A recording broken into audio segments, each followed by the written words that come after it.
Hi, folks. Oh, hi, folks. I'm Sean Doolin with the law offices of Doolin, Platt, and Cetera. I want to tell you the story about how my father introduced me to my childhood hero. My father was an immigrant from Scotland, and he didn't appreciate American sports, football, baseball, basketball. We didn't go to the games together. But what we did do, and one of my earliest memories, is watching the boxing matches at Madison Square Garden on TV. And I think my father got his interest in boxing from his older brother, who was a professional boxer in the United Kingdom. Now, my favorite fighter by far was Muhammad Ali. And looking back on it now, it's easy to see why. Muhammad Ali was as colorful outside of the ring as he was inside the ring. And most importantly, he could back it up in the ring. And some of his quotes, some of his famous quotes were, float like a butterfly, sting like a bee.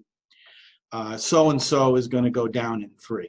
I mean, we've heard them. But what a lot of young Americans don't know is that Muhammad Ali at one time was the most hated man in America. And that started in 1960 when he returned from the Rome Olympics with a gold medal. He went to eat in a restaurant in his home state of Kentucky, and he was denied service. And as legend has it, he took that gold medal and he threw it into the Ohio River.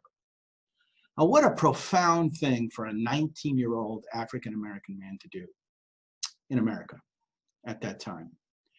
Ali firmly believed he was going to be murdered for what he had done, and lived in fear for many years. And then in 1967, he was drafted into the Vietnam War to serve in the military for the Vietnam War. And he refused to serve.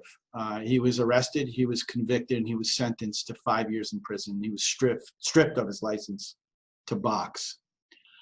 And in many ways, his losing his best years to boxing was the biggest price that he paid for that. Now, I'm proud to say that in 1971, the Supreme Court overturned that conviction by a vote of 8-0 on the grounds that he was a conscientious objector. Now, I never got to meet my childhood hero. I never got to meet Muhammad Ali, but if I did, I would thank him for teaching me to fight for the underdog and to stand up for what I believe in, because he truly was the greatest. Thank you, folks.